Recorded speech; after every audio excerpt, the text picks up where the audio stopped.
His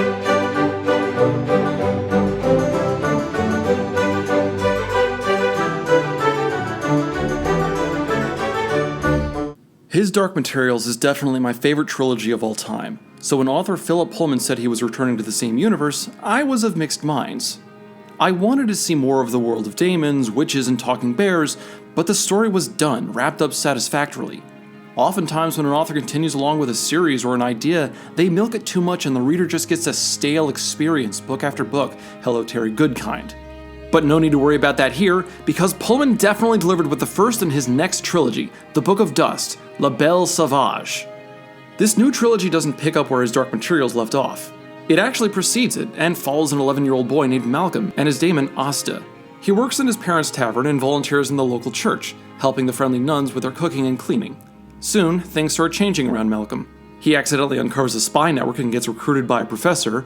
There's a new group at school called the League of St. Alexander, and most importantly, a baby has been delivered to Malcolm's church. The baby, of course, is Lyra Belacqua. As Malcolm is inadvertently pulled deeper into the spy network, he grows to care for the new child, who he learns is the target of a shadowy organization working for the Magisterium, who, if you don't remember, is basically a stand-in for the Vatican. The group is called the Consistorial Court of Discipline, or CCD, who is suspected of fascistic practices and more than a few murders. Malcolm is unwittingly thrust into adventure when his town is flooded, leaving Malcolm with only Lyra to protect, Alice his nemesis, and his boat, a lovingly cared-for canoe named La Belle Sauvage.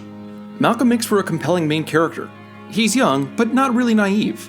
His experience working at his parents' tavern has taught him a lot about other people and has made him more clever than many of his peers.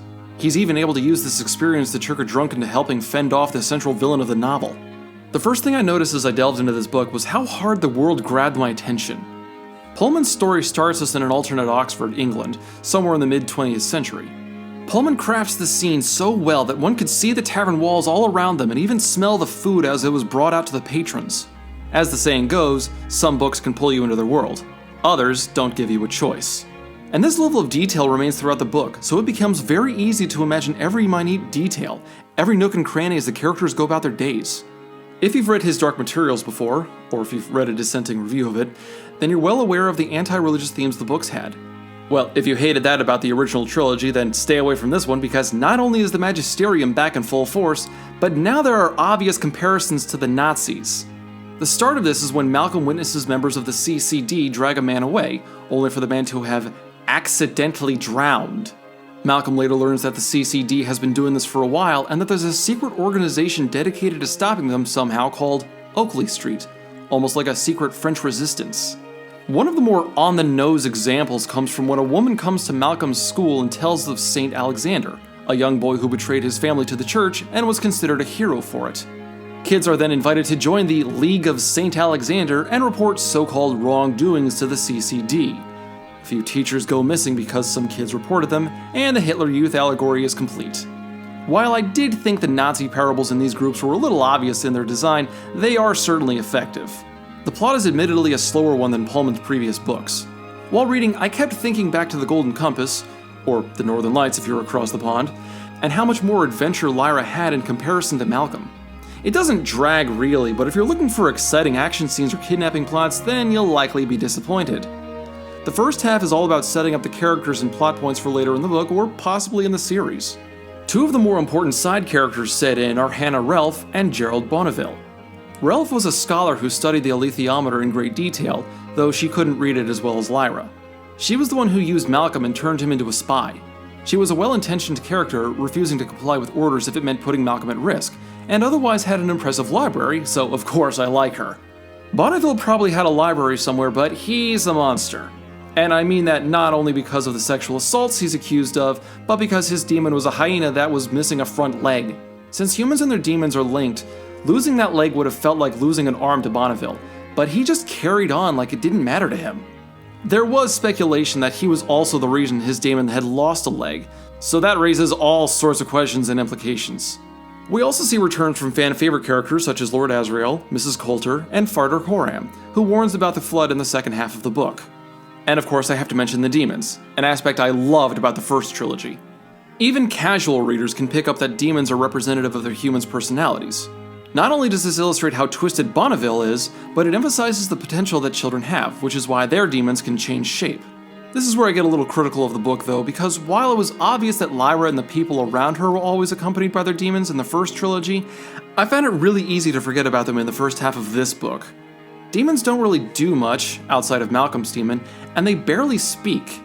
One could go entire sections without a demon even being brought up, which did deflect somewhat from the feeling I got reading through his Dark Materials. But the problem is corrected by many more interactions with demons in the second half of the book, mostly between Malcolm and Asta and Lyra with Pan. Philip Pullman has apparently claimed that his own demon would be a raven, because they steal from others. Suddenly the connections to Paradise Lost become much more suspicious. The real thrust of the adventure comes about halfway in when the town floods and Malcolm has to save Lyra by floating away in his canoe with Alice, a teenager who works with Malcolm in his parents' tavern.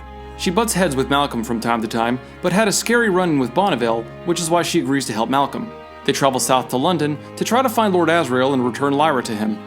This was the better part of the book for me, not just because of the increase in action, but because this is where Malcolm really had to grow as a character. Taking care of a baby with your nemesis while fleeing the maniac Bonneville in a canoe will force anyone to make several hard choices, but Malcolm is able to take things one step at a time and rapidly matured because of it. At the same time, he was also very grounded, and I could totally believe that he was still just 11 years old. It's complicated trying to balance a character in a setting of both realism and fantasy adventure, especially when it's implied that fairy tales might not be entirely make-believe, but Pullman manages to pull this off admirably. While Lyra is still more fun for me to read about, Malcolm is definitely right behind her in terms of quality. Overall, The Book of Dust is a page-turner, well worth the read. The characters invoke strong emotions, the setting is so real that you could reach out and touch it, and I'm anxiously waiting to get into the sequel, The Secret Commonwealth. Apparently it takes place after Lyra's adventure in the original trilogy as she travels to the Far East. It seems like it's done and should be available sometime next year. So, have you read the book? What did you think? If not, do you want to read it now? Whatever your thoughts, comment below and stay tuned for more.